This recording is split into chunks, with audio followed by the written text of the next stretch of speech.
ជំរាបសួរពុកម៉ែបងប្អូនទាំងអស់គ្នានេះគឺជាមន្តគាថា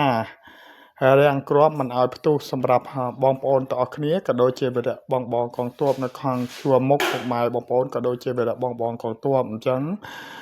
មុននឹងយើងសូត្រគឺយើងបាទលើកដៃសំពះហើយយើងសូត្រនៅនមោពុទ្ធយៈសទ្ធាំងចំនួន3ចប់ហើយយើងសូត្រនៅគាថានេះចំនួន7ចប់ពុកម៉ែបងប្អូនណាយើងសូត្រថាឧពុទ្ធាំងអរហង្គអឧពុទ្ធាំងអរហង្គអឧពុទ្ធាំងអរហង្គអពុកម៉ែបងប្អូនសូត្រដូចខ្ញុំសូត្របង្ហាញចឹងមកហើយមុនគាថានេះពេលសត្រូវលើកកណ្ដងកំភ្លើងបាញ់មករកយើងគឺយើងសូត្ររាំងគ្រាប់មិនឲ្យផ្ទុះឬក៏បង្អាក់កណ្ដងបានពុកម៉ែបងប្អូនក៏ដូចជាបងវីរៈកងទ័ពដែលនៅជួរមុខហើយសូមឲ្យបងវីរៈកងទ័ពទាំងអស់មានសុខសុវត្ថិភាពហើយច្បាំងឈ្នះអស់មានសត្រូវដែលឆ្លៀនពៀនលើទឹកដីខ្មែរសូមឲ្យវិនាសអរគុណ